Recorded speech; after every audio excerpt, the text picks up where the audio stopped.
Hello students, welcome to the online classes.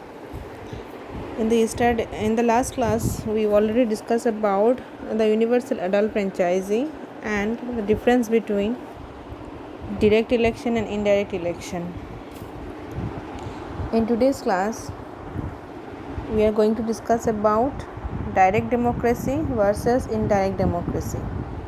First of all, we have to know what is direct and what is indirect democracy. Direct democracy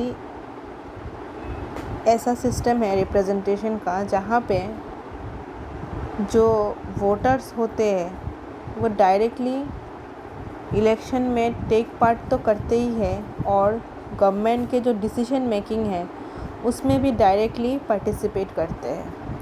मतलब जैसे कि अभी हम लोग representative को choose करते हैं, लेकिन गवर्नमेंट जब भी कभी कोई डिसीजन लेता है तो ऐसा तो नहीं होता है कि गवर्नमेंट हर एक से पूछता है कि क्या करे कि क्या नहीं करे। ठीक है, गवर्नमेंट डिसीजन कहाँ पे लेता है?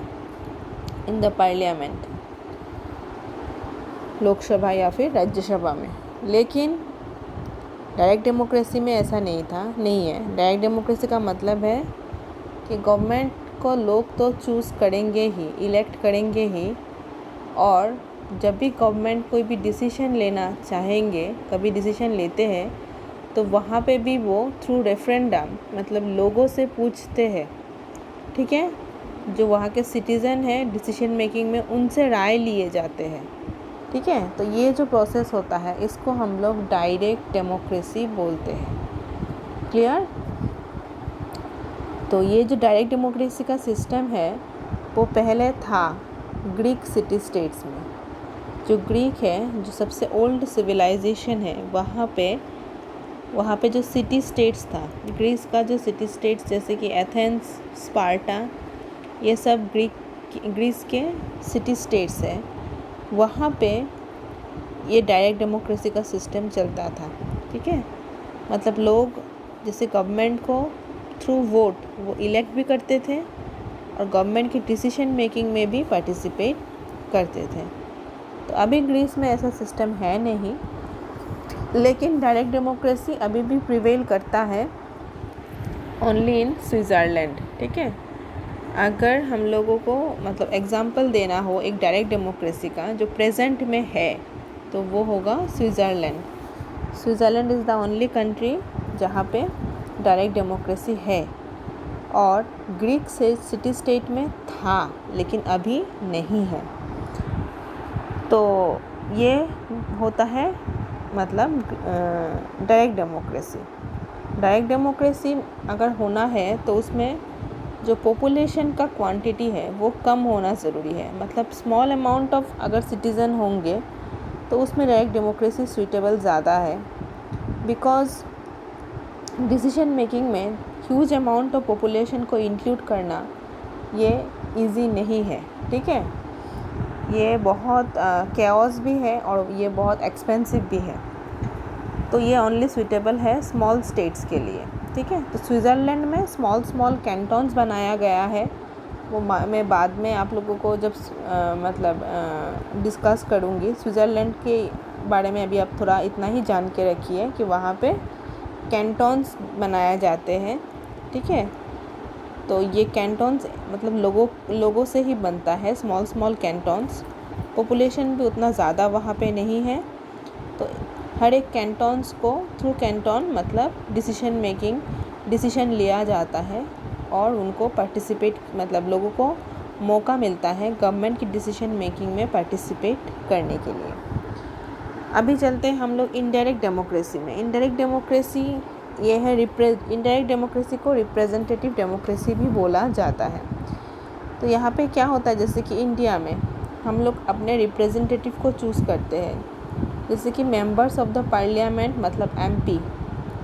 जब लोकसभा का इलेक्शन होता है हम मेंबर्स ऑफ द पार्लियामेंट को इलेक्ट करते हैं। जिस भी पार्टी से ज़्यादा एमपीज़ सिलेक्ट होके आएंगे, मतलब जिस भी पार्टी को ज़्यादा सीट्स मिलेगा, सीट्स मतलब एमपी को ज़्यादा वोट मिला, जिस भी रिप्रेजेंटेटिव को पर्टिकुलर पार्टी का। जैसे कि अभी 2019 का जब लोकसभा इलेक्शन हुआ था तो बीजेपी के कैंडिडेट्स को सबसे ज़्यादा वोट मिला, तो इसका मतलब है कि बीजेपी को सीट्स ज़्यादा मिला।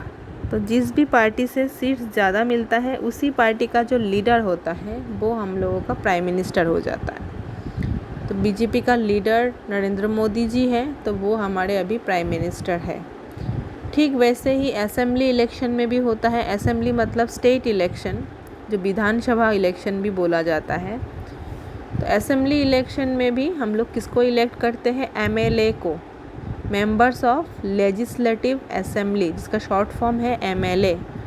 तो वैसे ही जो भी पार्टी से ज़्यादा एमएलए बनता है, मतलब जिस भी पार्टी को ज़्यादा सीट्स मिलता है उसी का लीडर हो जाता है चीफ मिनिस्टर। जैसे आसाम में बीजेपी को ही ज़्यादा सीट मिला, इसी पार्टी को ज़्यादा सीट मिला, इसी पार्टी से ज़्यादा एमएलएस है, तो इनके लीडर सर्बानंद सोनोवाल अभी हम लोगों के चीफ मिनिस्टर है। तो ये रिप्रेजेंटेटिव डेमोक्रेसी इसलिए है क्योंकि हम लोग डायरेक्टली नरेंद्र मोदी को वोट नहीं देते हैं, हम लोग डायरेक्टली सर्बानंद सोनोवाल को वोट नहीं देते। हम अपने जगह के जो कैंडिडेट है, जैसे सिलचर काछाड़ में डॉक्टर राजदीप रॉय क्या है? एमपी है, तो हम इनके साथ ज़्यादा डायरेक्टली कांटेक्ट में है, तो इसलिए हमने उनको चूज़ किया, ठीक है, चुना। ठीक वैसे ही दिलीप पाल अभी हमारे यहाँ के एमएलए है, तो हमने उनको इलेक्ट किया है एज ए एमएलए। तो ऐसे करते करते इंडिया में जितने भी कंस्टिट्यूएंसी है, मतलब एक जगह जहाँ से रिप्रेजेंटेटिव चूज़ होके आते हैं, जैसे कि काछाड़ कंस्टिट्यूएंसी एक है जहाँ से राजदीप रॉय इलेक्ट होके आए हैं। ये जहाँ से इलेक्ट होके आते हैं इस जगह को कंस्टिट्यूएंसी बोला जाता है। तो ऐसे ही करते करते जितने भी कंस्टिट्यूएंसी से ज़्यादा पॉलिटिकल पार्टी का सीट मिला वही पार्टी अल्टीमेटली विनर होता है, और उसी पार्टी का जो लीडर होते हैं वो हमारे प्राइम मिनिस्टर या फिर चीफ मिनिस्टर बनते हैं। तो आफ्टर इलेक्टिंग देम वो लोग हमारे ऑन बिहाफ ऑफ अस वो डिसीजन लेते हैं, ठीक है। कोई भी डिसीजन लेना होगा, मतलब इकोनॉमिक टर्म्स में, पॉलिटिकल, कल्चरल, सिविल, जो भी गवर्नमेंट बिल या फिर लॉ बनाते हैं तो वो ऑन बिहाफ ऑफ अस वो खुद बनाते हैं। वो डिसीजन मेकिंग में फिर से लोगों से पूछते नहीं हैं। हमने अपना इलेक्ट करके अपना रिप्रेजेंटेटिव को चूज़ करके दे दिया। अभी डॉक्टर राजदीप रॉय पार्लियामेंट में बैठेंगे तो वो ऑन बिहाफ ऑफ अस क्या करेंगे? डिसीजन लेंगे। ठीक वैसे ही दिलीप पाल एमएलए होते हुए वो असेंबली में बैठ के हमारे लिए on behalf of us decision लेंगे, लेकिन हम डायरेक्टली डिसीजन मेकिंग में पार्टिसिपेट नहीं करते हैं। तो इस सिस्टम को इनडायरेक्ट डेमोक्रेसी बोला जाता है, ठीक है। तो इनडायरेक्ट डेमोक्रेसी का सिस्टम इसीलिए आया है because of huge population not possible है कि हर एक टाइम पे लोगों से डिसीजन लेना, मतलब जो डिसीजन लेने के लिए लोगों को पूछना, एक इलेक्शन जैसे एक बहुत बड़ा प्रोसेस होता है। तो डिसीजन मेकिंग में भी अगर हम लोगों को हम इन्वॉल्व करेंगे तो वो भी एक ह्यूज प्रोसेस बन जाएगा। तो जो कि एक बड़े कंट्री के लिए जहाँ पे पॉपुलेशन ज़्यादा है वहाँ पे डायरेक्ट डेमोक्रेसी सूटेबल नहीं होता है, इसीलिए ही इनडायरेक्ट फॉर्म ऑफ डेमोक्रेसी आया है। और अभी मैक्सिमम जो कंट्री है जहाँ पे डेमोक्रेसी है वो इनडायरेक्ट फॉर्म ऑफ डेमोक्रेसी को ही चूज़ करते हैं, ठीक है। तो अभी डिफरेंस में अगर हम जाए तो डायरेक्ट डेमोक्रेसी में जो मतलब सिटीज़न होते हैं वो डिसीजन मेकिंग में डायरेक्टली पार्ट करते हैं, लेकिन इनडायरेक्ट डेमोक्रेसी में क्या होता है? Representative on behalf of us decision making में पार्टिसिपेट करते हैं। तो direct democracy Greek city state में हुआ करता था और प्रेजेंटली स्विट्ज़रलैंड में है। और इनडायरेक्ट डेमोक्रेसी और मतलब अभी जितने भी अदर स्टेट्स हैं मॉडर्न डेमोक्रेसी, जैसे इंग्लैंड हो, इंडिया हो या फिर यूएसए हो, जहाँ पे भी डेमोक्रेसी है, फ्रांस हो, स्पेन हो, यहाँ सब मतलब इनडायरेक्ट डेमोक्रेसी को ही फॉलो करते हैं। Next is direct democracy small state के लिए सूटेबल है, लेकिन इनडायरेक्ट डेमोक्रेसी बिग स्टेट के लिए सूटेबल है। Direct democracy is the real democracy. वही रियल है, बिकॉज डेमोक्रेसी का मतलब ही है कि लोगों के हाथ में पूरा पावर रखना, ठीक है। फ्रीडम ऑफ मतलब सिटीज़न, कि वो अपना डिसीजन खुद ले सके। तो डायरेक्ट डेमोक्रेसी में ये सिस्टम चलता है। लेकिन इनडायरेक्ट डेमोक्रेसी में ऐसा नहीं होता है। इनडायरेक्ट डेमोक्रेसी में ऐसा नहीं होता है, बिकॉज़ यहाँ पे क्या होता है, जो रिप्रेजेंटेटिव है, हाँ, वो हमारे ऑन बिहाफ ऑफ आस वो डिसीजन लेते हैं। तो उसको हम रियल डेमोक्रेसी नहीं बोल सकते हैं, लेकिन रिप्रेजेंटेटिव डेमोक्रेसी हम बोलते हैं। मॉडर्न डेमोक्रेसी में direct democracy is not possible. Modern democracy में इनडायरेक्ट डेमोक्रेसी को ही चलाना पड़ता है। Citizens can directly take part in the decision making of direct democracy, लेकिन इनडायरेक्ट डेमोक्रेसी में सिटीजन डायरेक्टली टेक पार्ट मतलब पार्टिसिपेट नहीं कर पाते हैं, ठीक है। तो ये तो हो गया the difference between direct and indirect democracy. अभी हम लोग जो डिस्कस करेंगे वो है importance of election in democracy. Election का क्या इम्पोर्टेंस है डेमोक्रेसी में, ठीक है। तो फर्स्ट जो है वो है a means of election of representative, ठीक है। इलेक्शन में मतलब इलेक्शन क्या होता है, रिप्रेजेंटेटिव को चूज़ करना, ये इसका एक ज़रिया होता है इलेक्शन। अगर इलेक्शन नहीं होगा तो हम अपने रिप्रेजेंटेटिव को चूज़ नहीं कर पाएंगे। तो इसीलिए रिप्रेजेंटेटिव को चूज़ करने के लिए मतलब इलेक्शन होना बहुत ही ज़्यादा ज़रूरी है। ए टाइप ऑफ कम्युनिकेशन, इलेक्शन से क्या होता है, एक कम्युनिकेशन होता है। कम्युनिकेशन मतलब जो वार्तालाप मतलब जोगाजोग होता है किस किस के बीच में, रिप्रेजेंटेटिव एंड द वोटर्स के बीच में। जैसे मैंने बोला है कि हम डायरेक्टली नरेंद्र मोदी को नहीं जानते हैं, लेकिन हम अपने लोकल जो कैंडिडेट्स हैं, दिलीप पाल हो या फिर राजदीप रॉय, वो थ्रू कैंपेनिंग, ठीक है, थ्रू असेंबली, थ्रू एसोसिएशन हमसे बातचीत करते हैं, उनको हम जानते हैं। तो उससे क्या होता है, रिप्रेजेंटेटिव और वोटर्स से उनके बीच में एक डायरेक्ट कॉन्टैक्ट होता है, डायरेक्ट कम्युनिकेशन होता है। Next is a mechanism for peaceful transfer of power को ट्रांसफ़र करने का ये एक पीसफुल तरीका है। सपोज़ अगर अभी वोट नहीं होता, इलेक्शन नहीं होता, तो क्या होता, अभी कोई पावर में है, आगे जाके कोई और एक आके बोलेगा कि तुम हटो, अभी मैं गद्दी में आ जाऊंगा। मतलब जो ज़्यादा पावरफुल होगा वो आके हम लोगों को रूल करना शुरू कर देगा।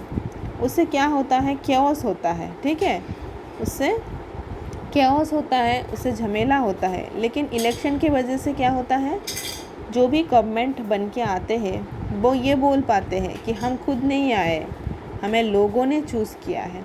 तो उससे क्या होता है, जो पहले गवर्नमेंट में थे उनको हटा के अगर कोई नया गवर्नमेंट आता है तो वो गवर्नमेंट अपने आप जोर ज़बरदस्ती नहीं आता है, उसको लोग खुद इलेक्ट करते हैं, फिर वो आते हैं।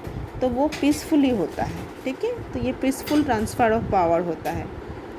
Next is scope of political participation. Political participation होता है लोगों का, इलेक्शन की वजह से लोग पॉलिटिकली ज़्यादा जोड़ पाते हैं अपने आप को, ठीक है।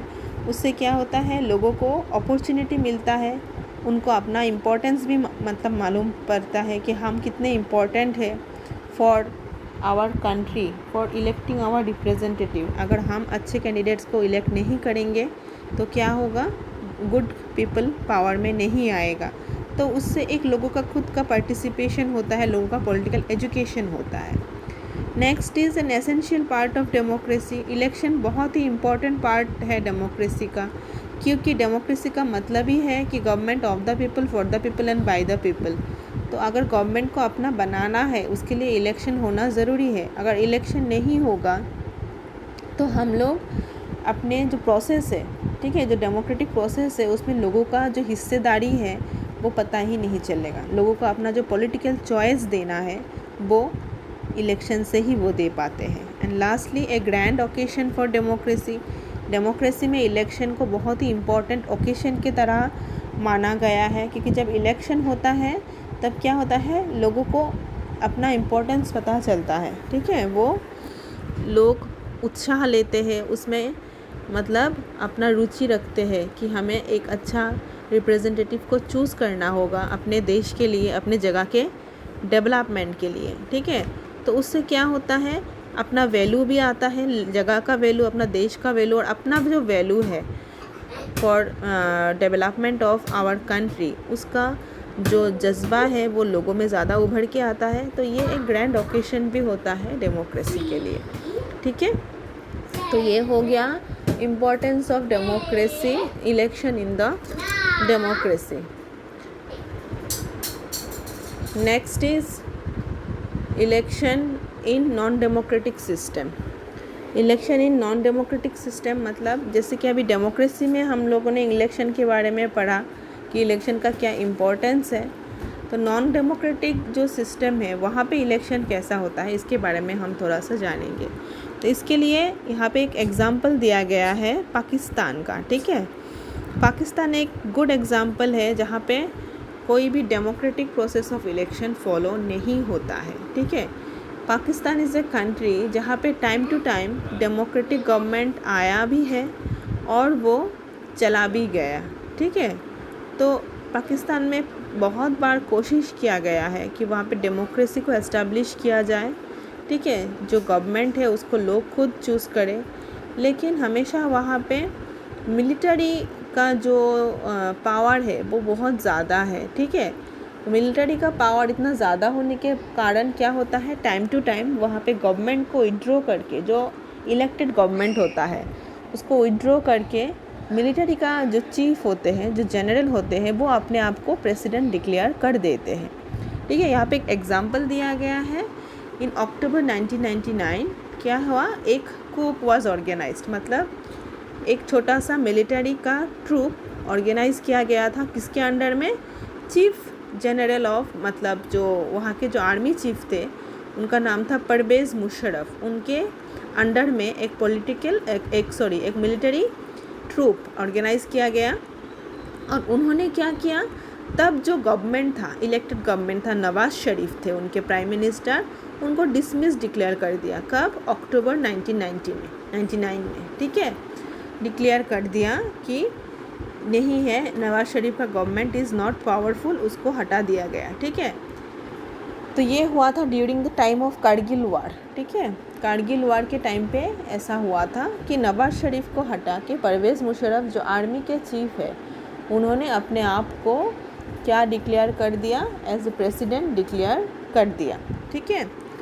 तो ये जो था वो एक रेफरेंडम के बावजूद ये चलता रहा, कब तक, 2007 तक ये चलता रहा। मतलब उन्होंने, वो आर्मी चीफ ने, जब वो प्रेसिडेंट बन गए तो लोगों से उन्होंने अपना राय लिया और लोगों से राय लेके वो अपने आप को प्रेसिडेंट कितने दिन बना के रखे, 2007 तक बना के रखे।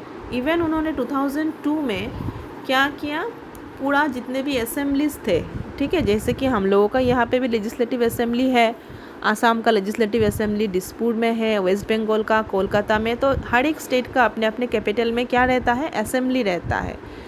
जैसे कि सेंटर में पार्लियामेंट होता है, ठीक वैसे ही स्टेट में असेंबली होता है, जिसको हम लोग बंगाली में विधानसभा बोलते हैं, ठीक है। तो हर एक असेंबली को, जो सेंट्रल असेंबली था और जो प्रोविंशियल असेंबली था, सभी को कंट्रोल किया। और कंट्रोल करते हुए उन्होंने क्या किया, वहाँ पे बहुत सारे अमेंडमेंट किया कॉन्स्टिट्यूशन का। जो कॉन्स्टिट्यूशन 1973 में आया था पाकिस्तान में, उसको बहुत सारा अमेंडमेंट किया। और अमेंडमेंट करते हुए जितने भी डिसीशन थे वो उन्होंने अपने अपने फॉर्म में उन्होंने डिसीशन लिया, ठीक है।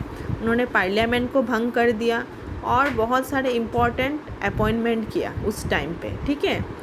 तो वहाँ पे उस टाइम पे वहाँ पे इलेक्शन का कोई मतलब ही नहीं था, क्योंकि जो इलेक्टेड था उसी को मिलिट्री आके क्या कर दिया, उसको हटा के मिलिट्री का चीफ खुद प्रेसिडेंट बन गए। और उस टाइम पे जो डेमोक्रेसी था उसको हम डेमोक्रेसी नहीं बोल सकते, उसको हम कंट्रोल डेमोक्रेसी बोलेंगे, ठीक है। तो ये था पाकिस्तान का example as a non democratic system, जहाँ पे इलेक्शन का कोई महत्व नहीं है, ठीक है।